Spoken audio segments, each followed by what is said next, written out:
Students, high class 9 आप start कर रहे हैं अपने मैथ्स का सिलेबस। ठीक है, आप निकालें अपना चैप्टर नंबर यूनिट नंबर 1।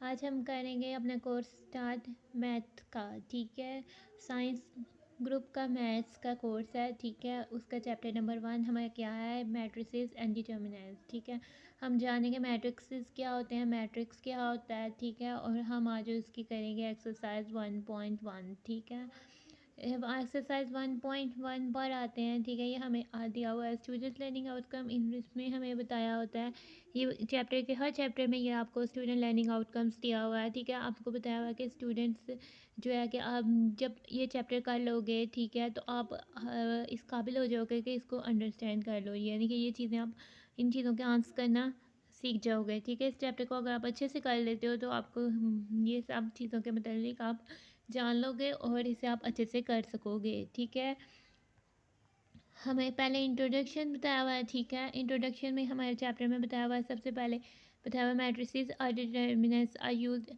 ये हमें किधर ये हमारे पास जैसे हम फार्मूलाज कहते हैं ना, मैथ के फार्मूलाज को यूज़ करने के लिए ऑपरेशंस हम कैसे कहते हैं, प्लस को माइनस को, ये ऑपरेशंस नंबर पे होते हैं। ठीक है, हम उनको यूज़ करते हैं ताकि हम दो नंबर्स का सम ले सकें, यानी उनका एडिशन ले सकें। ठीक है, हम रियल लाइफ प्रॉब्लम्स में भी ऑपरेशंस यूज़ करते हैं। ऑपरेशंस किसे कहते हैं, प्लस माइनस मल्टीप्लाई और उनका प्रोडक्ट। ठीक है, इसी तरह हमारे फार्मूलाज को यूज़ करते हैं। तो इसी तरह हमारे पास है मैट्रिसेस और डिटर्मिनेंट्स को भी यूज़ करते हैं फील्ड ऑफ मैथमेटिक्स, यानी कि मैथ्स की फील्ड पर, फिज़िक्स की फील्ड पर, स्टैट्स की फील्ड, स्टैटिस्टिक्स की फील्ड पर, इलेक्ट्रॉनिक्स की फील्ड पर और अदर ब्रांचेस ऑफ साइंस।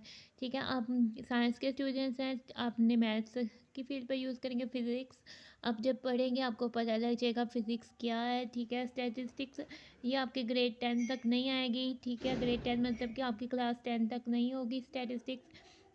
आपका क्लास 10 पर एक यूनिट होगा जो बेसिकली स्टैटिस्टिक्स का इंट्रोडक्शन होगा, वो भी मैथ्स में होगा। ठीक है, फिर आपकी फर्स्ट ईयर से हम आपकी स्टैटिस्टिक्स स्टार्ट होगी। ठीक है, क्लास 11 या ग्रेड 11 से। ठीक है, इलेक्ट्रॉनिक्स यानी कि आप इलेक्ट्रॉनिक्स की ब्रांच पर, इलेक्ट्रॉनिक्स लफ्ज़ से ही आपको पता लग रहा है कि ये क्या चीज़ें हैं, यानी कि हमारे पास जो इलेक्ट्रिकल अप्लायंसेस होती हैं, यानी कि वो चीज़ें जिसमें करंट पास होती है, वो वाली डिवाइसेस उनको में हम उनकी फील्ड पर भी मैट्रिसेस और डिटर्मिनेंट्स को यूज़ करते हैं। ठीक है, और अदर ब्रांचेस ऑफ साइंस, और बहुत सी ब्रांचेस हैं साइंस की। ब्रांचेस किसे कहते हैं, शाखें, यानी साइंस की ये ब्रांच है, मैथ भी साइंस की ब्रांच है, फिजिक्स भी साइंस की ब्रांच है, केमिस्ट्री भी एक साइंस की ब्रांच है, लेकिन हमारे पास जो कुछ और अदर भी ब्रांचेस ऑफ साइंस में भी यूज़ होता है। ठीक है, और हमें कह रहा है the matrices have played a very important role in the age of computer science, यानी अब तो मैट्रिसेस ने कंप्यूटर साइंस का जो दौर है, एज ऑफ कंप्यूटर साइंस में, कंप्यूटर साइंस के दौर में भी इसने बहुत सा अपना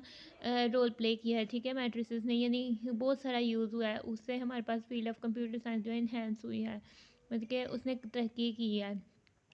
आगे से क्या कह रहा है, जो मैट्रिक्स का आइडिया था वो हमें किसने दिया था, आर्थर, यानी कि एक इंग्लिश मैथमेटिशियन के आर्थर में केले ने दिया था, और वो कब दिया था, 19th सेंचुरी। ठीक है, जिसने सबसे पहले थ्योरी ऑफ मैट्रिसेस को डेवलप किया था, शो किया था इन 1858 पर। ठीक है, बेसिकली मैट्रिसेस क्या है, मैट्रिसेस एक तरीका है कि हमारे पास मुश्किल से मुश्किल जो मसाइल हो जाते हैं उनको हल करने के लिए हम मैट्रिसेस का यूज़ करते हैं। बेसिकली ये एक तरीका है, आप कह लें एक फार्मूला टाइप चीज़ है। ठीक है, जो तरीका है कि हम मुश्किल प्रॉब्लम्स को हल करने के लिए मैट्रिसेस का की मदद लेते हैं। जैसे आप बहुत सारे फार्मूलाज होते हैं वो यूज़ किए जाते हैं, इससे मैट्रिसेस भी एक तरीका है। ठीक है, वो हमारे पास 1858 में सबसे पहले डेवलप की थी थ्योरी। ठीक है, आर्थर केले ने। आगे से हम अब जानते हैं, अब ये तो हमने पढ़ लिया कि मैट्रिसेस क्या थे, किधर से आए, कि किधर यूज़ होते हैं। आगे से बच्चे हमने क्या पढ़ना है कि अब मैट्रिक्स होता क्या है। ठीक है, ये जो मैट्रिसेस लफ्ज़ है ये मैट्रिक्स की प्लूरल है, यानी कि बहुत ज़्यादा मैट्रिक्स मिलकर क्या हो जाते हैं, दो या दो से ज़्यादा, दो मैट्रिक्स को भी हम मैट्रिसेस कहेंगे। ठीक है, तो दो मैट्रिक्स या दो से ज़्यादा मैट्रिक्स को हम मैट्रिसेस कहते हैं। अब हम आते हैं मैट्रिक्स की तरफ। ठीक है, मैट्रिक्स के बारे में क्या होता है, ठीक है, मैट्रिक्स क्या होता है, रेक्टेंगुलर अरे, रेक्टेंगुलर अरे। ठीक है, रेक्टेंगल आप किसे कहते हैं, रेक्टेंगल एक मैथ्स में फिगर होती है। ठीक है, आप उसे रेक्टेंगल कहते हैं, यानी ये एक फिगर है। ठीक है, आप इसे रेक्टेंगल कहते हैं कि ये हमारे पास ये फिगर होती है रेक्टेंगल, ठीक है। इसको रेक्टेंगल कहते हैं, इसकी ये अपोजिट साइड्स जो होती हैं वो इक्वल होती हैं। अपोजिट साइड्स किसे कहते हैं, ठीक है, यानी ऊपर वाली हो इसके अपोजिट साइड, यदि इसके बिल्कुल बरअक्स कौन सी साइड है, नीचे वाली, ये दोनों की लेंथ जो है सेम होगी। और हमारे पास साइड्स वाली साइड, ये वाली साइड और ये वाली साइड, ये भी दोनों क्या है, अपोजिट साइड है। इन दोनों की लेंथ हमारे पास सेम होगी, ठीक है। तो ये हमारे पास होता है रेक्टेंगुलर। ये हमारे पास एक रेक्टेंगल फिगर है, ठीक है, यानी कि इसकी ये वाली साइड हमारे पास ये वाली साइड के इक्वल होगी, और तो ये रेक्टेंगल कहलाएगी। और ऊपर वाली साइड हमारे पास नीचे वाली साइड के इक्वल होगी, तो ये हमारे पास क्या कहलाएगी, रेक्टेंगल। आगे से हम कह लेते हैं अरे। अरे किसे कहते हैं बच्चे, हम अरे किसे कहते हैं, अरेंजमेंट। अरे हमारे पास क्या वर्ड है, अरेंजमेंट, ठीक है। किसी भी चीज़ को अरेंज करना हो तो हम उसे अरे का यूज,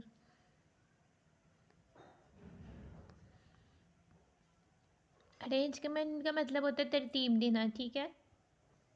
हम रेक्टेंगुलर अरे ही क्या लेते हैं, ठीक है। या फॉर्मेशन, फॉर्मेशन का मतलब होता है मिक्स करके बनाना, कोई चीज़ को बनाना, किसी चीज़ को बनाने को हम कहते हैं फॉर्मेशन, ठीक है। अगर हम कहें रेक्टेंगुलर अरे यानी कि रेक्टेंगुलर अरे यानी रेक्टेंगुलर अरेंजमेंट, यानी रेक्टेंगुलर के टाइप में अरेंजमेंट हो या फॉर्मेशन या बने हो of a collection of real numbers, ठीक है, बहुत सारे रियल नंबर्स की तरह से, ठीक है, से 0 1 2 3 4 7। अब रियल नंबर्स बच्चे क्या होता है, ठीक है, हमारे पास रियल नंबर्स की डेफिनेशन पूछ रहा है। बेसिकली रियल नंबर्स हमारे पास क्या होता है, हमारे पास रियल नंबर्स एक लाइन होती है, ठीक है, ये हमारे पास लाइन पे जो नंबर्स आते हैं वो रियल नंबर्स होते हैं, ठीक है। लाइन का जो सेंटर नंबर होता है वो हमारे पास 0 होता है, ठीक है। इधर हमारे पास कोई -1 है, इधर कोई 1 है, ठीक है। बीच में हमारे पास इधर 0.1 है, ठीक है। बीच में बहुत सारे नंबर्स हैं, 0 और 1 के बीच बहुत सारे नंबर्स हैं, पॉइंट्स वाले भी वो क्या है, रियल नंबर्स हैं, ठीक है। जो इस लाइन पर आते हैं, ठीक है, इधर कहीं -10 होगा, इधर कहीं 10 होगा, 20 होगा, इधर कहीं -10 होगा, -50 होगा। सो जितने भी नंबर्स हैं वो हमारे पास पॉजिटिव नेगेटिव जो पॉइंट्स में आते हैं और जो चलते जाते हैं वो सब नंबर्स क्या हैं, हमारे पास रियल नंबर्स हैं, ठीक है। हमें क्या कह रहा है, रेक्टेंगुलर अरे, यानी कि हम अगर rectangular arrangement of a collection of real numbers, यानी बहुत सारे रियल नंबर्स की कलेक्शन है, उसको हम रेक्टेंगुलर वे में अरेंज कर लेते हैं, ठीक है। तो उसे हम क्या कहते हैं, मैट्रिक्स का, और उसे हम एक स्क्वायर ब्रैकेट में इनक्लोज कर लेते हैं। बंद, इनक्लोज का मतलब होता है बच्चे बंद करना, और स्क्वायर ब्रैकेट किसे कहते हैं, ये जो स्क्वायर की तरह की बनी होती है, ठीक है, इसे हम स्क्वायर ब्रैकेट कहते हैं बेसिकली, ठीक है। इस ब्रैकेट को हम पैरेंथेसिस कहते हैं या राउंड ब्रैकेट कहते हैं, और हमारे पास इस ब्रैकेट को हम कर्ली ब्रैकेट कहते हैं या सेट ब्रैकेट्स कहते हैं, ठीक है। ये हमारे पास डिफरेंट ब्रैकेट्स होती हैं, लेकिन जो हमारे पास स्क्वायर ब्रैकेट में लिखा जाए और अरेंजमेंट ऑफ नंबर्स हो और रेक्टेंगुलर वे अरे में हो, यानी कि रेक्टेंगल्स बना की तरह से दिखते हों उनकी लिखे जाए, तो हम उसे कहते हैं कि वो मैट्रिक्स बनाते हैं, ठीक है। अब हमें क्या है, या हम क्या देते हैं फॉर्मेशन, यानी हम बना लेते हैं मुख्तलिफ किस्म के नंबर्स को एक स्क्वायर ब्रैकेट में, रियल नंबर्स को स्क्वायर ब्रैकेट में बंद कर देते हैं, उसे हम कह देते हैं कि वो क्या है, मैट्रिक्स है, ठीक है। आप पढ़ते हैं इसे रेक्टेंगुलर अरे और formation of collection of real numbers. इन्होंने एग्जाम्पल के तौर पर आपको दिया हुआ है 0 1 2 3 4 7 6 नंबर दिए हुए हैं, सच एज इनकी अरेंजमेंट दी हुई है, इसको 1 3 4 7 2 0 को अरेंज कर दिया and then enclose by brackets, ठीक है। और हमने इसको स्क्वायर ब्रैकेट से एनक्लोज में बंद कर दिया, इस set to form a matrix. तो ये क्या बना देंगे, ये हमारे पास बना देंगे मैट्रिक्स है, ठीक है। सिमिलरली ये भी एक अदर मैट्रिक्स है, ठीक है। अब बच्चे शो करें, हम देखें इसमें रेक्टेंगुलर अरे का मतलब क्या होता है, यानी कि हमारे पास इधर भी दो एलिमेंट्स हैं, इधर देखा जाए तो ये हमारे पास तीन एलिमेंट्स हैं, यानी एक रेक्टेंगुलर फिगर बन जाती है, ये भी हमारे पास एक रेक्टेंगुलर फिगर बन जाती है। तो ये रेक्टेंगुलर अरेंजमेंट में हमारे पास क्या हो जाता है, ये क्या हो जाता है कि हमारे पास इसके अरेंजमेंट रेक्टेंगुलर बस यही होते हैं, तो ये इसको हम मैट्रिक्स कह देते हैं, ठीक है। ठीक है, जो हम रियल नंबर्स यूज़ करते हैं मैट्रिसेस में, जैसे 1 3 7, हम उसे क्या कहते हैं, हम उसे एलिमेंट्स या और एंट्रीज ऑफ अ मैट्रिक्स कह सकते हैं जो हमें दिया हुआ, ठीक है। और मैट्रिक्स की जगह जैसे 2 या 2 से ज़्यादा मैट्रिक्स हो जाए तो हम उसे कहते हैं मैट्रिसेस, ठीक है। ठीक है, द मैट्रिसेस को हम कन्वेंशनली, यानी कि हम बेसिकली शुरू से यही करते आ रहे हैं कि हम इसको कैपिटल लेटर से डिनोट करते हैं, ठीक है, कैपिटल इंग्लिश अल्फ़ाबेट से डिनोट करते हैं। लेट्स सपोज कि ये एक मैट्रिक्स है, ये A = समथिंग है, ठीक है, हम इसको नाम को ही देना है तो हम ऐसे कह सकते हैं। हम इसको कैपिटल यानी बड़े इंग्लिश के हरूफ से डिनोट करते हैं, यानी इसको शो करते हैं, ठीक है। अब हमें क्या पूछ रहा है, rows and column of a matrix, ठीक है। अब एक मैट्रिक्स है, ठीक है, और अब हमने जानना है कि rows and columns of a matrix. Basically आपको रो क्या होती है, ठीक है। रो हमारे पास यानी एक मैट्रिक्स है, लेट्स सपोज ये हमारे पास एक मैट्रिक्स है, इसमें कितनी रोज हैं, ठीक है, जो हॉरिजॉन्टल वे में एंट्रीज होंगी ना। हॉरिजॉन्टल वे का मतलब क्या होता है, हॉरिजॉन्टल लाइन आप किसे कहते हैं, हॉरिजॉन्टल लाइन आप ऐसी लाइन को आप हॉरिजॉन्टल कहते हैं ना, जो सीधी लेटी होती है, ठीक है। अगर हॉरिजॉन्टल वे में एंट्रीज हैं, मतलब कि हॉरिजॉन्टल वे का मतलब क्या है कि हॉरिजॉन्टल वाले रास्ता, ठीक है, ये जो एंट्रीज हैं उसे हम रोज कहते हैं, ठीक है। ये रो 1 है, ये रो 2 है और ये रो 3 है, ठीक है। आगे से हम जाते हैं, हमारे पास ये अगर एक मैट्रिक्स दिया हुआ है, इसमें कॉलम्स देखने हैं, ठीक है। अगर हम कॉलम्स के लिए क्या करेंगे, वर्टिकल वे में एंट्रीज, ठीक है। हमारे वर्टिकल किसे कहते हैं, अब ऐसी लाइन को वर्टिकल कहते हैं जो बिल्कुल सीधी होती है, जो खड़ी होती है, उस लाइन को क्या कहते हैं, वर्टिकल, ठीक है। जो वर्टिकल वेज में एंट्रीज हैं, ये मैट्रिक्स है, ठीक है, इसकी वर्टिकल वे में एंट्रीज हैं, तो ये हमारे पास क्या होंगे, ये उस मैट्रिक्स के कॉलम होंगे, ठीक है। अगर सही तो नहीं, ये बात बताई हुई है कि इट इज़ इंटरेस्टिंग, ये बुक कितना इंटरेस्टिंग है, ठीक है। इस हमें एक मैट्रिक्स ए दिया हुआ था, उसके नंबर ऑफ, जैसे कि हमें इधर दिया हुआ था आपने पेज में मैट्रिक्स ए दिया हुआ था, ठीक है। इसकी नंबर ऑफ रोज जो थी वो 3 थी, ठीक है। फिर हमने एक और मैट्रिक्स लिया जिसकी नंबर ऑफ कॉलम्स भी 3 हैं, ठीक है, सेम है।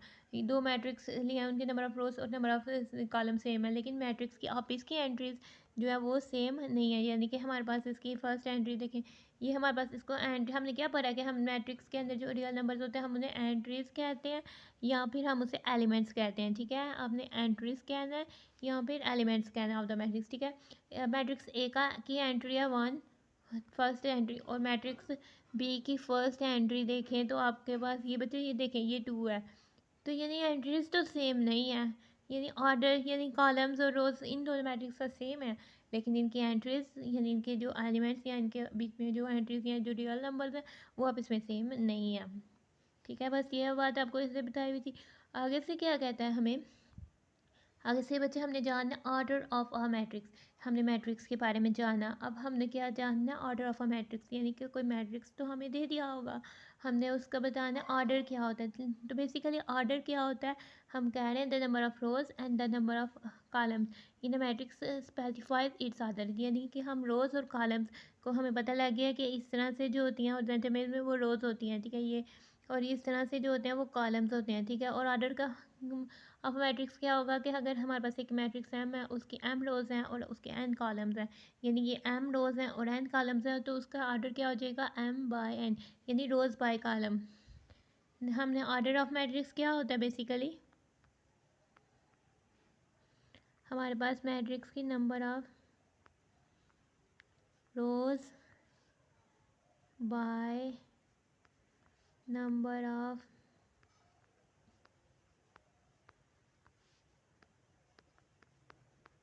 कॉलम्स, ठीक है। ये हमारे पास ऑर्डर ऑफ मैट्रिक्स हो जाता है, ठीक है। लेट्स सपोज हमारे पास मैट्रिक्स एम है, इसका ऑर्डर क्या होगा, इसकी रोज़ कितनी है, ठीक है। अजय आप देखें इसकी, ये हमारे पास क्या है, इसकी रो 1 है, ये रो 2 है, ये हमारे पास क्या है, ये हमारे पास R1 है और ये हमारे पास R2 है, ठीक है। और ये इसी तरह से हम देखा जाए तो ये हमारे पास C1 है, ये हमारे पास C2 है, ये हमारे पास C3 है, ठीक है। इसका ऑर्डर क्या होगा, हमारे पास 2, यानी रोज़ कितनी है 1 2 2 और इसके कॉलम कितने हैं 3, तो इसका ऑर्डर क्या हो जाएगा 2/3, क्योंकि नंबर ऑफ़ रोज़ हमने फर्स्ट लिखना है, फिर हमने बाय लिखना है, फिर नंबर ऑफ़ कॉलम्स लिख देना है, तो ये 3, तो ये हो जाएगा ऑर्डर ऑफ, ठीक है। इसी से क्योंकि इसकी 2 रोज़ हैं और 3 कॉलम्स हैं तो इसका ऑर्डर 2/3 हो जाएगा। और एक मैट्रिक्स है एंड मैट्रिक्स दिया हुआ, अब इसका ऑर्डर क्या है, ठीक है। इसकी नंबर ऑफ़ रोज़ हमने देखनी है, फर्स्ट हमने नंबर ऑफ़ रोज़ देखनी है, यानी ये हमारे पास R1 है, ये हमारे पास R2 है और ये हमारे पास R3 है, ठीक है। अब हमने इसके नंबर ऑफ़ कॉलम्स देखने हैं, ये हमारे पास C1 है, ये हमारे पास C2 है और ये हमारे पास C3 3 है, ठीक है। इसके नंबर ऑफ़ कॉलम्स कितने हैं? 3 और नंबर ऑफ़ रोज़ कितनी है? 3। तो इसका ऑर्डर क्या हो जाएगा? 3/3, ठीक है। और इस तरह से एक मैट्रिक्स भी दिया हुआ है, ठीक है। इसके नंबर ऑफ़ रोज़ कितनी हैं? अब ये देखिए, ये हमारे पास R1 सिर्फ एक रो है और नंबर ऑफ़ कॉलम्स कितने हैं? ये C1 C2 C3।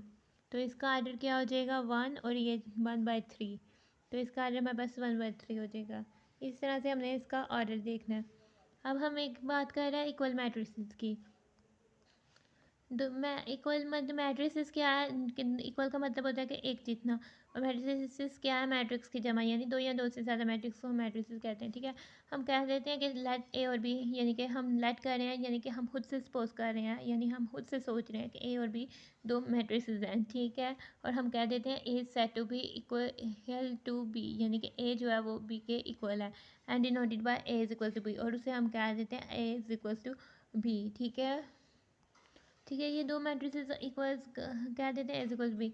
If and only if का मतलब होता है बेसिकली कि अगर हम इफ़ एंड ओनली इफ का मतलब कि अगर हमारे पास दो मैट्रिसेस इक्वल हैं, ठीक है, तो भी ये बातें जो हम करने लगे हैं वो सही होंगी, या हम इन दो बातों को हमें मिल जाए तो हम कह देंगे कि मैट्रिक्स इक्वल है। इफ़ एंड ओनली इफ़ को हम इम्प्लाइज एंड इम्प्लाइज बैक भी कहते हैं। हम इसे क्या कह सकते हैं? इसका दूसरा नाम है इम्प्लाइज एंड इम्प्लाइज बैक।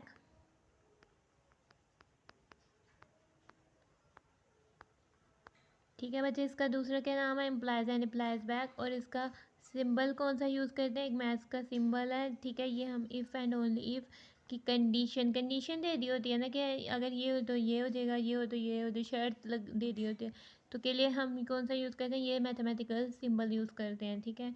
हमें कह रहा है कि ए और बी टू मैट्रिक्स हैं और वो इक्वल हैं, ठीक है। तो उनको हमने इस तरह से डिनोट लिख दिया। डिनोट का मतलब होता है लिख देना, ठीक है। आगे से हमारे पास क्या आ रहा है? फिर अगर वो इक्वल है तो उनका ऑर्डर भी सेम होगा, यानी ए मैट्रिक्स का ऑर्डर और बी मैट्रिक्स का ऑर्डर सेम होगा, यानी उनके नंबर ऑफ़ रोज और नंबर ऑफ़ कॉलम्स इक्वल होंगे, ठीक है।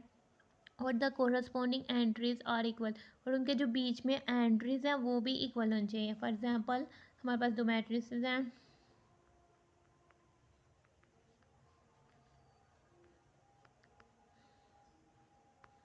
ये दो मैट्रिसेस आपस में इक्वल कब हैं? ठीक है, इस मैट्रिक्स की रोज़ कितनी है? हॉरिजॉन्टल वे में चेक करनी है ना। 1 2 2 रोज़ हैं और कॉलम्स कितने हैं? 1 2 2 कॉलम्स हैं। ये 2/2 ऑर्डर का मैट्रिक्स है। 1 2, ये भी इसकी भी रोज़ 2 है। 1 2, इसके भी कॉलम 2 है। ये भी 2/2 ऑर्डर का मैट्रिक्स है। ये दोनों मैट्रिक्स का ऑर्डर सेम है। अब हमें इनकी कोरस्पोंडिंग एंट्रीज, यानी कि जो फर्स्ट कॉलम की फर्स्ट रो फर्स्ट कॉलम की एंट्री होगी, वही दूसरे मैट्रिक्स के फर्स्ट रो फर्स्ट कॉलम की एंट्री होगी। कोरस्पोंडिंग एंट्री का मतलब होता है जो इधर जिसकी यानी मैट्रिक्स ए में एंट्री की जो पोजीशन है, वो मैट्रिक्स दूसरे मैट्रिक्स में भी एंट्री की वही पोजीशन होनी चाहिए, उसी जगह पर वो एंट्री होनी चाहिए, ठीक है। ये अगर ये देखें मैट्रिक्स है, इसमें एंट्री ये है हमारे पास, ये हमारे पास फर्स्ट रो है और कॉलम ये फर्स्ट है, ये सेकंड कॉलम था। ये जैसे बेसिकली मैं आपको बता देती, तो इस तरह से डिनोट करते हैं, ठीक है। ये हमारे पास थी रो 1, ये हमारे पास थी रो 2, ये इस मैट्रिक्स की रो 1, ये इस मैट्रिक्स की रो 2, ठीक है। फिर हमारे पास ये है, हमारे पास कॉलम 1 कॉलम 2, इस मैट्रिक्स का कॉलम 1, इस मैट्रिक्स का कॉलम 2, ठीक है। इस मैट्रिक्स की फर्स्ट रो फर्स्ट कॉलम की एंट्री 1 है, इस मैट्रिक्स की भी फर्स्ट रो फर्स्ट कॉलम की एंट्री 1 है। इस मैट्रिक्स की फर्स्ट रो सेकंड कॉलम की एंट्री 2 है। इस मैट्रिक्स की फर्स्ट रो और सेकंड कॉलम की एंट्री 2 है, तो सेम है एंट्री, ये कोरस्पोंडिंग एंट्री। इस मैट्रिक्स की सेकंड रो फर्स्ट कॉलम की एंट्री 3 है। इस मैट्रिक्स की सेकंड रो फर्स्ट कॉलम की एंट्री 3 है, तो ये भी सेम है। इस मैट्रिक्स की सेकंड रो सेकंड कॉलम की एंट्री और इस matrix second row second column की एंट्री 4 है, ये भी सेम है। तो फिर ये हमारे पास क्या मैट्रिसेस आपस में इक्वल हो जाते हैं, इसको कहते हैं कि कोरस्पोंडिंग एंट्रीज का इक्वल होना। किसे कहते हैं कि जोन सी जिसकी पोजीशन है उसी पोजीशन पर दूसरी एंट्री आनी चाहिए, ठीक है। अब हमें एग्जांपल ये दी हुई है, ठीक है, एग्जांपल्स दी हुई हैं। आगे से हमें कह रहा है कि हमें ए मैट्रिक्स ये है और बी मैट्रिक्स ये है, और हम बच्चे ये हमारे पास एक और बात, अगर हमारे पास एक मैट्रिक्स है 1 2 3 4, अब बताएं एक मैट्रिक्स है 1 2 3 4, ये मैट्रिक्स आपस में इक्वल है? इसकी फर्स्ट रो फर्स्ट कॉलम की एंट्रीज इक्वल हैं, ठीक है। फर्स्ट रो सेकंड कॉलम की एंट्री देखें, इस मैट्रिक्स की 2 है और इस मैट्रिक्स की 3 है, तो ये आपस में क्या है, इक्वल नहीं है, ठीक है। तो ये आपस में मैट्रिक्स क्या हो जाएंगे, इक्वल नहीं होंगे। इक्वल मैट्रिक्स में ऑर्डर तो इनका सेम है, लेकिन कोरस्पॉन्डिंग एंट्रीज का मतलब है कि फर्स्ट रो सेकंड कॉलम की है जो एंट्रीज हैं वो सेम नहीं है, तो फिर ये मैट्रिक्स आगे से देखने की ज़रूरत नहीं, इक्वल ही नहीं है। आगे से हमें कहता है एग्जांपल्स के तौर पे हमें एक मैट्रिक्स दिया हुआ ए और एक मैट्रिक्स दिया हुआ बी, और हमें कह रहा है और इक्वल मैट्रिसेस, ये इक्वल मैट्रिसेस है, ठीक है। अब हमने क्या सी करना है कि इनका ऑर्डर सेम होना चाहिए, ठीक है। तो ऑर्डर ऑफ इसका भी 2x2 ऑर्डर है, यानी 2 रोज़ हैं और 2 कॉलम्स है, 2x2 ऑर्डर है। इस मैट्रिक्स में भी 2 रोज़ हैं और 2 कॉलम्स हैं, इस मैट्रिक्स का भी क्या ऑर्डर है, 2x2। तो इनका ऑर्डर तो सेम है। आप देखते हैं इनके कोरिस्पोंडिंग एलिमेंट्स आर इक्वल हैं, ठीक है। One first row first column की एंट्री 1 है, मैट्रिक्स बी के फर्स्ट रो फर्स्ट कॉलम की एंट्री 1 है, ठीक है। मैट्रिक्स ए के फर्स्ट रो सेकंड कॉलम की एंट्री 3 है और मैट्रिक्स बी के फर्स्ट रो सेकंड कॉलम की एंट्री 2+3 है। बेसिकली 2+3 को हम सम किया जाए तो वो क्या होती है, 3 की इक्वल होती है, तो क्या एंट्रीज सेम है, ठीक है। मैट्रिक्स ए की सेकंड रो फर्स्ट कॉलम की एंट्री -4 है, मैट्रिक्स बी की सेकंड रो फर्स्ट कॉलम की एंट्री -4 है, सेम है, ठीक है। मैट्रिक्स ए की सेकंड रो सेकंड कॉलम की एंट्री ट्रू है, मैट्रिक्स बी की सेकंड रो सेकंड कॉलम की एंट्री 4-2 है। 4-2 को सॉल्व किया जाए, यानी 4 में से 2 निकाल दिए तो हमारे पास क्या आता है, 2, वो भी हमारे पास क्या है, सेम है, ठीक है। तो ये मैट्रिसेस क्या हो जाते हैं, इक्वल मैट्रिसेस हो जाते हैं, ठीक है। तो हम कह देते हैं 10 का मतलब क्या है, तो ये क्या हो गया, इक्वल हो गया। आगे से हमें सेकंड पर दे रहा है, ठीक है। सेकंड एग्जांपल का पार्ट दे रहा है, एल और मैट्रिक्स दे रहा है और वो कह रहा है कि इक्वल नहीं है। इनका ऑर्डर तो सेम है, यानी इसके भी 2 रोज़ हैं 2 कॉलम्स हैं। मैट्रिक्स एम का ऑर्डर 2 रोज़ एंड 2 कॉलम है, इनका ऑर्डर सेम है, ठीक है। लेकिन फर्स्ट रो फर्स्ट कॉलम की एंट्रीज सेम है, यानी दोनों की 2 है। फर्स्ट रो सेकंड कॉलम की एंट्रीज भी सेम है, दोनों की 3 है। सेकंड रो फर्स्ट कॉलम की एंट्रीज भी सेम है, -1 है, ठीक है। सेकंड रो सेकंड कॉलम की एंट्रीज 2 और -2 है, वो सेम नहीं है, तो ये हमारे पास क्या है, ये इक्वल मैट्रिसेस नहीं है, ठीक है। इसके अलावा आपको मैट्रिक्स एग्जांपल के थर्ड पार्ट में हमें दिया हुआ मैट्रिक्स पी और मैट्रिक्स क्यू। अब इनका ऑर्डर ही सेम नहीं है, हमने आगे इसके क्या देना है, इसके कितनी रोज हैं, 2, और कितने कॉलम्स हैं, 2। 2x2 ऑर्डर का मैट्रिक्स है मैट्रिक्स क्यू, इसकी कितनी रोज हैं, 2, और कितने कॉलम्स हैं, 3, और ये 2x3 ऑर्डर का मैट्रिक्स है, इसका ऑर्डर नहीं सेम, तो ये मैट्रिक्स आपस में इक्वल नहीं है। आगे से हम बच्चे आ जाए अपने एक्सरसाइज 1.1 में, ठीक है। आपने क्या करना है, find order of the following matrices. आपने को ये मैट्रिसेस दिया होगा, इनका आपने ऑर्डर फाइंड करना है, ठीक है। ऑर्डर क्या होता है, number of rose bye number of columns, ठीक है। इसके कितने नंबर ऑफ रोज हैं, 2, और नंबर ऑफ कॉलम्स कितने हैं, 2 है, तो इसका ऑर्डर क्या हो जाएगा बच्चे, यानी कि ये हमारे पास एक मैट्रिक्स है, इसकी नंबर ऑफ रोज हमने देखनी है, ठीक है। नंबर ऑफ रोज हॉरिजॉन्टल में ये R1 या R2, तो कितने रोज हो गए, 2, और ये नंबर C1 C2, इसका ऑर्डर क्या हो जाएगा, हम सोल्यूशन अपना लिखते हैं, यानी इसका ऑर्डर हमारे पास हो जाएगा। बेसिकली आपने इसको नोटबुक में अपनी उतारें, ठीक है। अपने अगर आपने नोट्स बनाना स्टार्ट करें बच्चे, तो आपने इसको नोटबुक में अपनी उतारें क्वेश्चन को, ठीक है। उसके बाद आप सोल्यूशन लिखें, उसके बाद आपने इसका ऑर्डर लिख लेना, यानी कितने रोज थे हमारे पास, 2 रोज थी और 2 कॉलम्स थे, तो इसका ऑर्डर क्या था, रोज बाय कॉलम, यानी इसका ऑर्डर हमारे पास क्या हो जाएगा, 2/2 ऑर्डर का ये मैट्रिक्स हो जाएगा, ठीक है। इस तरह से हमने फाइंड कर देना। अब से हमारे पास बी पार्ट है, ठीक है। इसका सोल्यूशन लिखते हैं, हमें बताना था कि इसका ऑर्डर क्या है, ठीक है। हमने अब बच्चे देखें कि इसके कितने रोज़ हैं, R1 R2, यानी 2 रोज़ हैं, C1 C2 कितने कॉलम्स हैं, 2 कॉलम्स हैं, तो इसका ऑर्डर क्या हो जाएगा, रो बाय कॉलम। रो हमारे पास कितनी थी, 2, और कॉलम्स हमारे पास कितने थे, इसका ऑर्डर क्या हो जाएगा, 2/2। आगे से मैट्रिक्स सी है, हमें आपने इसको देखने कितनी रोज़ हैं, यानी क्या, इसका सोल्यूशन पहले लिखते हैं। इसमें 1 रो है ना,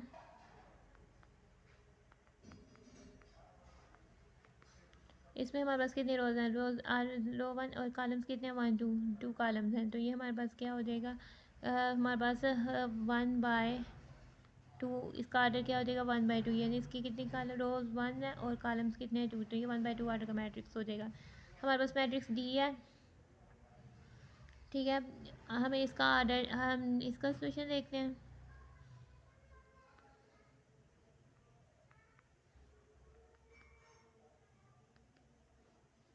ठीक है। हमने इसमें क्या देखना है बच्चे, हमने इसमें पहले देखना है इसकी रोज़ कितनी है, वहाँ R1 R2 R3 3 रोज़ हैं और कॉलम्स कितने, 1 है, यानी कॉलम्स इसका 1 है और ये 3/1 ऑर्डर का मैट्रिक्स हो जाएगा, तो इसका सोल्यूशन क्या हमारे पास हो जाएगा,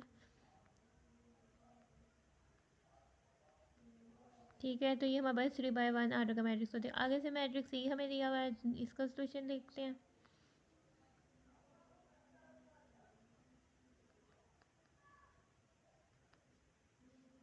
ठीक है, हमारे पास इसका सोल्यूशन क्या होगा, इसकी रोज देखते हैं, R1 R2 R3। ठीक है, 3 रोज हैं और कॉलम्स कितने हैं, C1 C2, 2 कॉलम्स हैं। तो इसका क्या ऑर्डर हो जाएगा, इसका ऑर्डर हो जाएगा हमारे पास 3/2, यानी 3 रोज और 2 कॉलम्स हैं। आगे से ये हमें मैट्रिक्स दिया हुआ है, इसका ऑर्डर सोल्यूशन देखते हैं।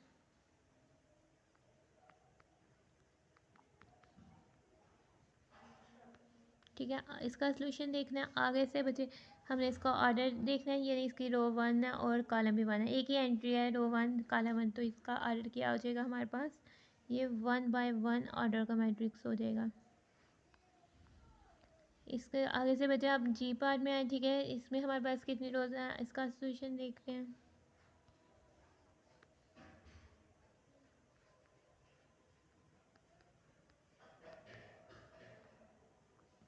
ठीक है, इसमें कितनी रोज हैं, R1 R2 R3, 3 रोज हैं और कितने कॉलम्स हैं, C1 C2 और C3, यानी 3 रोज और 3 कॉलम्स हैं। तो इसका क्या ऑर्डर हो जाएगा हमारे पास, 3/3। अब आप एच वाले पार्ट में आ जाए अपने। ठीक है, ये आपके क्वेश्चन का लास्ट पार्ट है, क्वेश्चन नंबर 1 का आपका लास्ट पार्ट है, एच वाला। ठीक है, इसका सोल्यूशन देखें। हमारे पास इसमें कितनी रोज हैं, ठीक है, R1 R2, और इसमें कितने कॉलम्स हैं, C1 C2 और C3, यानी 2 रोज हैं और 3 कॉलम्स हैं। इसका ऑर्डर क्या हो जाएगा हमारे पास, 2/3। आगे से हम कह देते हैं सेकंड वाला क्वेश्चन है, which of the following matrix are equal. हमारे पास इससे हमारा फर्स्ट वाला क्वेश्चन डन हो जाता है। ठीक है, आगे से हमारे पास कहना है कि इनमें से कौन से मैट्रिक्स आर इक्वल है, जो वो मैट्रिक्स आपस में इक्वल होंगे जिनके ऑर्डर भी सेम होंगे और जिनकी कॉरस्पॉन्डिंग एंट्रीज भी सेम होंगी। ठीक है, अब मैट्रिक्स ए है और मैट्रिक्स, अब हम पहले सबसे पहले इक्वल मैट्रिक्स होने के लिए क्या होना चाहिए, इनका ऑर्डर सेम होना चाहिए। सबसे पहले हम इनका ऑर्डर लिख लेते हैं। ठीक है, फिर हम देखेंगे जिनका ऑर्डर सेम है उनमें से चेक करेंगे कि उनकी कॉरस्पॉन्डिंग एंट्रीज सेम है कि नहीं, फिर उससे हम जज करेंगे। ठीक है, फर्स्ट है इसका मैट्रिक्स ए दिया हुआ है, इसका ऑर्डर हमारे पास क्या हो जाएगा, ये हमारे पास 1/1 ऑर्डर का मैट्रिक्स है। ठीक है, ये वाला मैट्रिक्स है, इसके रो 1 है और कॉलम्स 2 हैं। तो ये हमारे पास क्या है, 1/2 ऑर्डर का मैट्रिक्स है। ठीक है, और ये हमारे पास मैट्रिक्स सी है। ठीक है, ये हमारे पास बेसिकली 5 - 2 यानी कि 3, ये हमारे पास एक एंट्री दी हुई है। तो ये हमारे पास क्या है, 1/1 ऑर्डर का मैट्रिक्स है। आगे से मैट्रिक्स दी गई, ये 5 और 3 है, इसमें 2 एंट्रीज दी हुई हैं। ठीक है, कोई ऑपरेशन नहीं है बीच में। ठीक है, तो ये हमारे पास इसकी 1 रो है और 2 कॉलम्स है, तो ये 1/2 ऑर्डर का मैट्रिक्स हो जाएगा। मैट्रिक्स ई, इसके 2 रोज हैं और 2 कॉलम्स हैं, और ये क्या हो जाएगा हमारे पास, 2/2 ऑर्डर का मैट्रिक्स हो जाएगा। मैट्रिक्स एफ की देखा जाए तो 2 रोज हैं और 1 कॉलम है। ठीक है, तो ये हमारे पास 2/1 ऑर्डर का मैट्रिक्स हो जाएगा।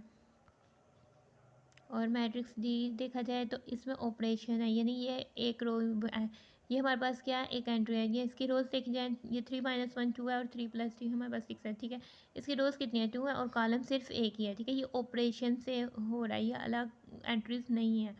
ठीक है बच्चे, जिसके 2 एंट्रीज के बीच ऑपरेशन और माइनस प्लस का, वो एक ही एंट्री होती है, यानी ये 3 - 1 एक ही एंट्री है या एक ही एलिमेंट है। ठीक है, आगे से इसकी रोज़ कितनी है, 2, और कॉलम कितने हैं, 1 है। तो इसका ऑर्डर क्या हो जाएगा, 2/1। ठीक है, मैट्रिक्स सेट देखें, हमारे पास इसके कितने 2 रोज़ हैं और हमारे पास इसके 2 कॉलम्स हैं। तो इसका ऑर्डर क्या हो जाएगा, 2/2। मैट्रिक्स साइज देखें तो इसके हमारे पास 1 रो है और इसके कितने कॉलम्स हैं, 2 कॉलम्स हैं। ठीक है, तो ये हमारे पास क्या हो जाएगा, 1/2 ऑर्डर का मैट्रिक्स। और मैट्रिक्स ये देखें तो इसमें हमारे पास कितनी रोज़ हैं, 1 2, और कितने कॉलम्स हैं, 1 2, 2 कॉलम्स हैं और 2 रोज़ हैं। तो ये हमारे पास क्या हो जाएगा, 2/2 ऑर्डर का मैट्रिक्स। ठीक है, अपना सोल्यूशन हम देखते हैं। अब हम अपना सोल्यूशन की तरफ आते हैं, इधर हम अपना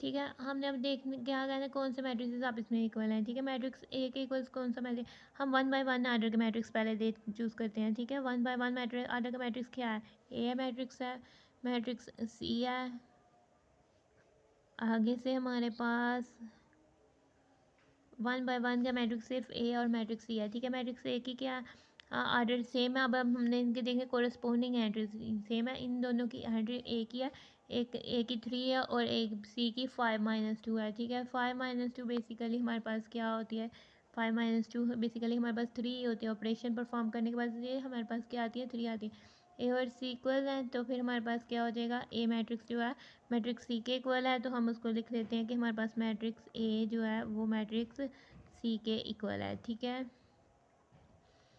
आगे से नेक्स्ट में आ जाता है हम 1/2 आर बी का आर्डर क्या 1/2। ठीक है, अब हम 1/2 आर्डर के सब मैट्रिक्स देखते हैं। ठीक है, मैट्रिक्स बी है 1/2 आर्डर का, आगे से मैट्रिक्स डी है। ठीक है, इसकी कोरस्पोंडिंग एंट्रीज चेक करते हैं, यानी first column first row first column की एंट्री 3 है, मैट्रिक्स डी के फर्स्ट रो फर्स्ट कॉलम की एंट्री 5 है। मैट्रिक्स बी और मैट्रिक्स डी इक्वल नहीं है। आगे से हम 1/2 आर्डर का ई का 2/2 आर्डर है, एफ का 2/2 आर्डर है, जी का 2/1 आर्डर है, एच का 2/2 आर्डर है, आई का 1/2 आर्डर है। इसकी कोरस्पोंडिंग एंट्रीज चेक करते हैं, फर्स्ट रो फर्स्ट कॉलम की एंट्रीज दोनों मैट्रिक्स की बी और आई की 3 है। ठीक है, फर्स्ट रो सेकंड कॉलम की एंट्री मैट्रिक्स बी की 5 है, फर्स्ट रो सेकंड कॉलम की एंट्री मैट्रिक्स आई की हमारे पास 3+2 है। ठीक है, ऑपरेशन परफॉर्म करने के बाद 3+2 बेसिकली 5 हो जाता है। तो क्या एंट्रीज इनकी सेम हो जाती हैं, फर्स्ट रो सेकंड कॉलम की एंट्रीज भी सेम है, 5 ही आ जाती है बेसिकली ऑपरेशन। तो फिर हमारे पास मैट्रिक्स बी किसके इक्वल हो जाता है, मैट्रिक्स आई के। अब हमने मैट्रिक्स सी की तरफ आते हैं। ठीक है, मैट्रिक्स सी हमने लिख लिया है, ये हो गया कि मैट्रिक्स ए के इक्वल्स था। मैट्रिक्स डी की तरफ आते हैं। ठीक है, मैट्रिक्स डी हमारे पास क्या है 1/2 आर्डर का मैट्रिक्स है, और देखना है हमारे पास जो रह गए हैं उन मैट्रिक्स में से ये 2/2 का 2/1 का 2/1 का 2/2 का 1/2 आर्डर का मैट्रिक्स मैट्रिक्स आई है। ठीक है, हम इनकी कोरिस्पोंडिंग एंट्रीज चेक कर देते हैं। फर्स्ट करो फर्स्ट कॉलम की एंट्री 5 है मैट्रिक्स डी की, और फर्स्ट रो फर्स्ट कॉलम की एंट्री मैट्रिक्स आई के 3 है, तो मैट्रिक्स डी नहीं इक्वल, मैट्रिक्स डी इनमें से किसी मैट्रिक्स के इक्वल नहीं आया है। ठीक है, अब मैट्रिक्स ई देखते हैं, इसका आर्डर क्या है, हमारे पास 2/2 है। अब हम 2/2 वाले मैट्रिक्स के आर्डर देखेंगे, ये एफ भी नहीं है, जी भी नहीं है, एच का आर्डर 2/2 है ना। अब हम इनकी कोरिस्पोंडिंग एंट्रीज देखते हैं। ठीक है, मैट्रिक्स ई के फर्स्ट रो फर्स्ट कॉलम की एंट्रीज सेम है, फर्स्ट रो सेकंड कॉलम की एंट्रीज 0 से 0 है, दोनों मैट्रिक्स की first second row first column की एंट्रीज 6 हैं, दोनों मैट्रिक्स की सेकंड रो सेकंड कॉलम की एंट्रीज 2 है। तो दोनों मैट्रिसेस की कोरस्पोंडिंग एंट्री सेम है और ऑर्डर भी सेम है, तो ये मैट्रिसेस क्या हैं आप इसमें इक्वल हैं।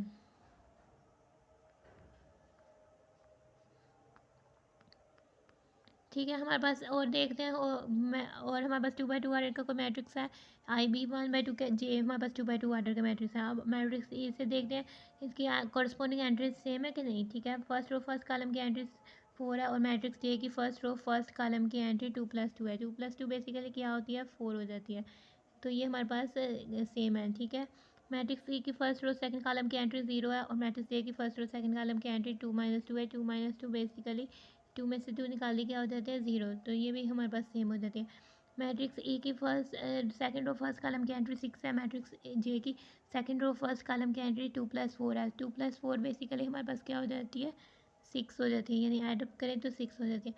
मैट्रिक्स ए की सेकंड और सेकंड कॉलम की एंट्री 2 है, और मैट्रिक्स ए की सेकंड और सेकंड कॉलम की एंट्री 2+0 है, तो 2+0 बेसिकली हमारे पास क्या हो जाती है हैश करें तो 2 हो जाता है, तो ये हमारे पास हो जाती है 4 6, मतलब कि कोरिस्पोंडिंग एंट्रीज भी सेम है, ऑर्डर भी सेम है, तो मैट्रिक्स ई के किसके इक्वल है, मैट्रिक्स जे के भी इक्वल है, तो इसमें हमारे पास क्या आ जाएगा आगे से ये किसके इक्वल है जे के भी इक्वल है, यानी ये तीनों मैट्रिक्स आपस में इक्वल हो गए। आगे से हम नेक्स्ट की तरफ जाते हैं, हमारे पास आगे से एफ मैट्रिक्स है। ठीक है, मैट्रिक्स एफ का आर्डर क्या है, हमारे पास 2/1 आर्डर है, मैट्रिक्स एफ का आर्डर 2/1 है, और अब हमने देखना है 2/1 आर्डर का नेक्स्ट मैट्रिक्स वो कौन सा मैट्रिक्स जी।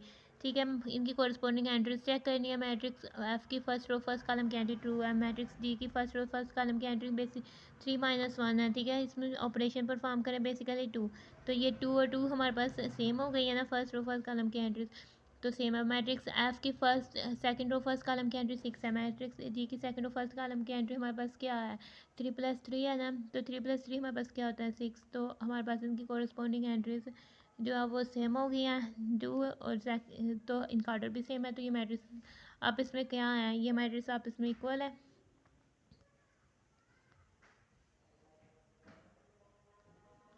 यानी मैट्रिक्स हमारे पास F is equal to matrix D है। आगे से मैट्रिक्स एच वो हो गया, ठीक है, वो मैट्रिक्स ई और मैट्रिक्स ए के इक्वल था। आगे से मैट्रिक्स आई ये भी हो गया और हमारे पास सारे मैट्रिक्स हो गए। सिर्फ मैट्रिक्स डी है वो किसी के इक्वल नहीं आया, ठीक है, तो ये हमारे पास इसका सोल्यूशन हो जाएगा। आगे से हमारे पास आ जाता है find the values of A B C and D which satisfy the matrix equation, ठीक है। हमने ये वैल्यूज़ फाइंड करनी है ए बी सी और डी के जो इस मैट्रिक्स इक्वेशन को सेटिस्फाई करे, ठीक है। अब अच्छा हमारे पास ये मैट्रिक्स इक्वेशन दी हुई है, हमें क्या कह रहा है कि ये दोनों मैट्रिक्स आपस में इक्वल हैं, ठीक है। ये दोनों मैट्रिक्स आपस में इक्वल हैं तो दो बातें हमारे पास में आती हैं, इनका ऑर्डर सेम होना चाहिए और फिर इनकी कोरस्पोंडिंग एंट्रीज सेम होनी चाहिए, ठीक है। इनका ऑर्डर सेम कैसे, इसकी भी 2 रोज़ हैं 2 कॉलम्स हैं, ठीक है। इस मैट्रिक्स की भी 2 रोज़ हैं 2 कॉलम्स हैं, ऑर्डर तो सेम है। अब हमने क्या देखना है, इनकी कोरस्पोंडिंग एंट्रीज से इक्वल होनी चाहिए। ए प्लस सी 0 के इक्वल होना चाहिए, ए प्लस 2 भी -7 के इक्वल होना चाहिए, सी -1 इज ठीक है इक्वल होना चाहिए और 4d -6 2d के इक्वल होना चाहिए, ठीक है। फिर इस तरह से हम इनकी कोरस्पोंडिंग एंट्रीज को इक्वल करके हमारे पास इक्वेशंस आ जाएंगी 4, ठीक है। जो हमारे पास 4 इक्वेशंस आएंगी ना तो हम उन पे कह देंगे कि वो उन इक्वेशंस को सॉल्व करेंगे तो फिर हमारे पास वैल्यूज़ आ जाएंगी ए बी सी और डी की, ठीक है। अब नेक्स्ट सोल्यूशन की तरफ आते हैं,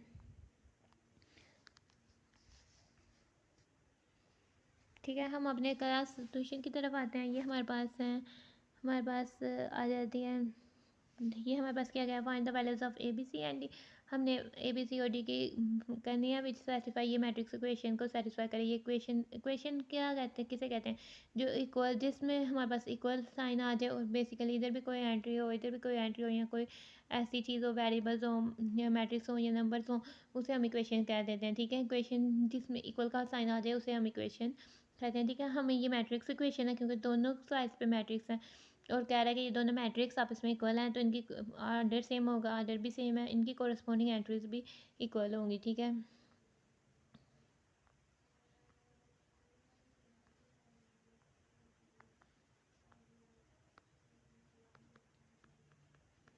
एज मैट्रिसेस आर इक्वल, यानी कि जो गिवन मैट्रिसेस हैं वो हमारे पास इक्वल हैं, ठीक है। तो हम सो कह देते हैं कि हमारे पास सो मतलब कि देयर कोरस्पोंडिंग एंट्रीज,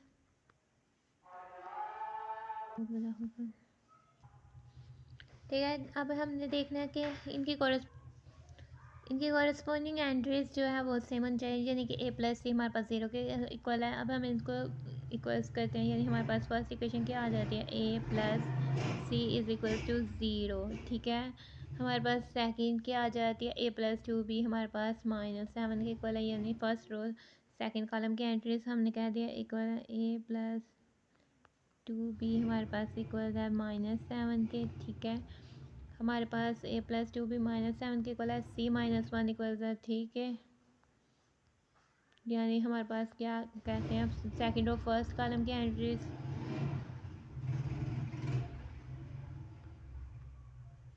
और फिर हमारे पास क्या कह देते हैं, हमारे पास सेकंड और सेकंड कॉलम की एंट्रीज क्या, 4d -6 इक्वल है 2d के,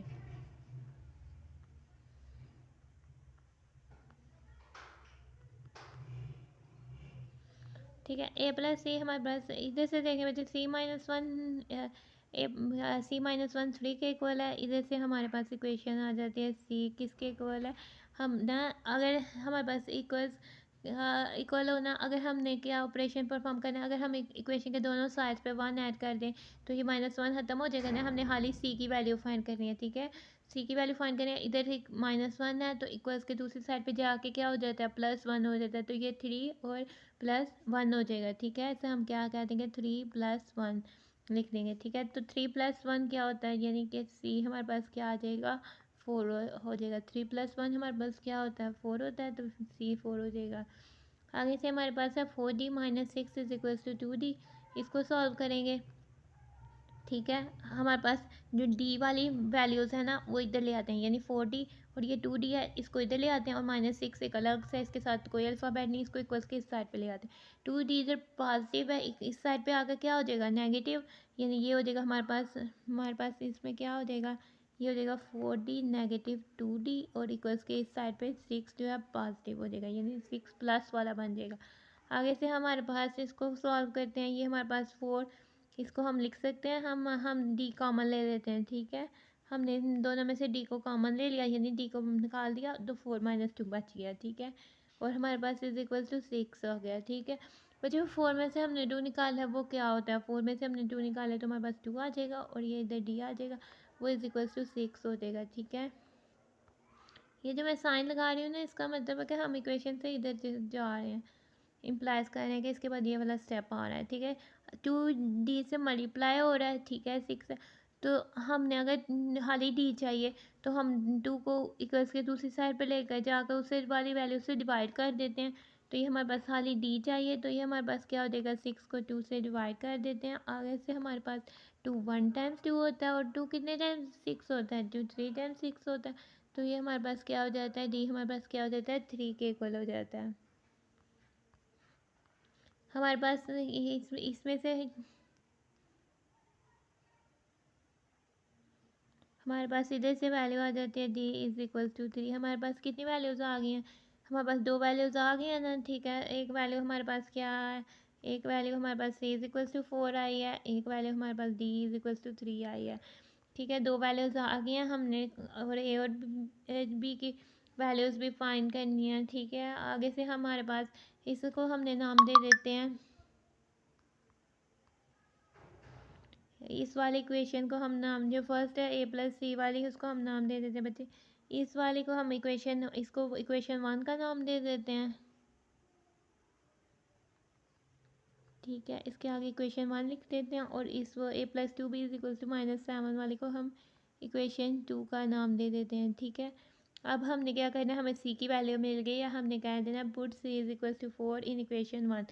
इक्वेशन 1 में हमारे पास सी है ना, A plus C is equal to 0, तो हमने सी की जो वैल्यू आई है उसको इक्वेशन 1 में पुट कर देना। हमने क्या कह देना है,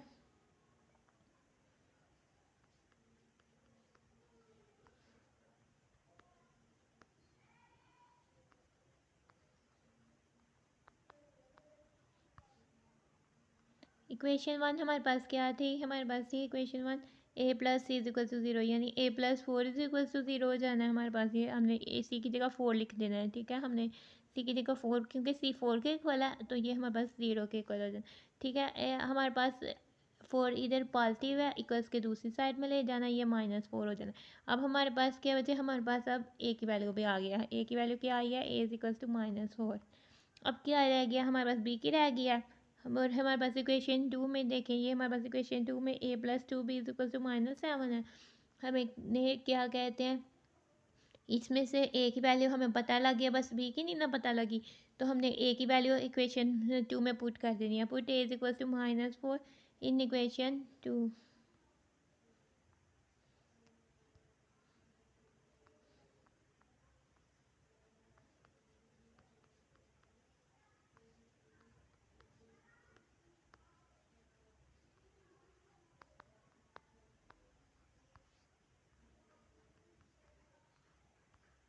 ठीक है, हमने अब ए की जगह -4 इक्वेशन 2 में पुट करना है, तो हमारे पास क्या हो जाएगा, -4 plus 2 B is equal to -7,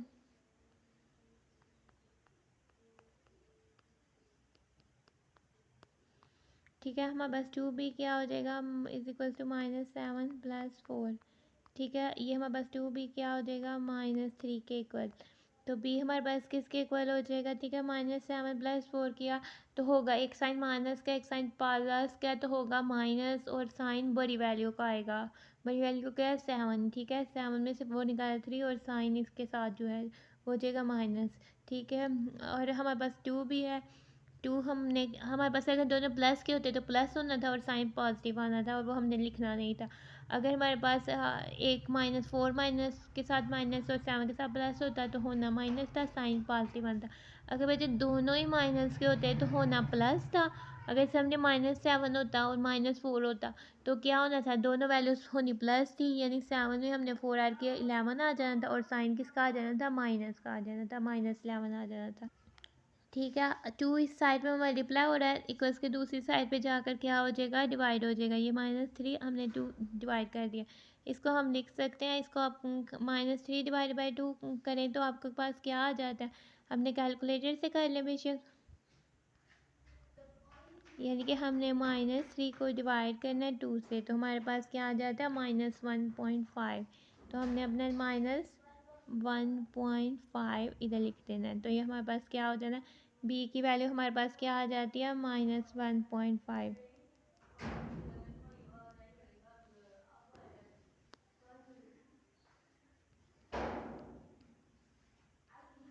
तो अब हमें क्या कहते हैं, हमें वैल्यू बी की भी मिल गई है, हमें सब वैल्यूज़ मिल गई हैं। A-4 आया, B-1.5 आया, C 4 आया और D हमारे पास 3 आया है।